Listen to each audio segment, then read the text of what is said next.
They had to leave quickly as it was already noon.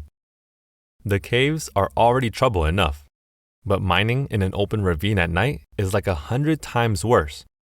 Zombies fall on you from nowhere, and skeletons shoot you from so high up that you can't shoot them back. So they knew that they had to leave early to avoid this. Soon enough, both of them were ready to head out. Alex also got a good piece of advice from the toolsmith. He told her to only look in the mountain biomes. The emeralds aren't like diamonds. You can find diamonds anywhere if you go deep enough, but emeralds will only spawn under mountain ranges, he told her. They were very special because of that. You thought diamonds were rare? Well, an emerald could be about 25 times rarer than your normal diamonds. So yeah, they'd be pretty hard to find. They were pretty lucky to have a ravine in between two mountains. It made things easier as they would have easy access to the caves inside the mountains. This somewhat increased their chance of finding them. Both of them were hopeful that they would get enough emeralds to get what they want. Alex would have a mega potato farm, and Steve would make mini glowing swords. Soon, it was time to head out. They didn't have any more time to waste. They had to go down the ravine, which could be very difficult to do. So they had to keep a bit of time in their hands just in case.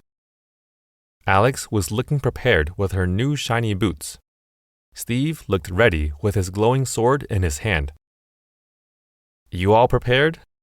He asked Alex. Couldn't be more ready. She seemed really confident, and so they started making their way towards the ravine.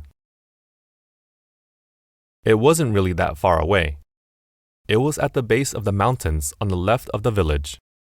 They reached there in no time. And then it was time to make their descent. It looked like nobody had gone into the ravine before. Filled with muck and long vines, the ravine looked pretty eerie. There was a damp smell of wet stones. That looks horrible, Alex complained. All of those were nothing new to Steve, but Alex looked a bit intimidated by the ravine.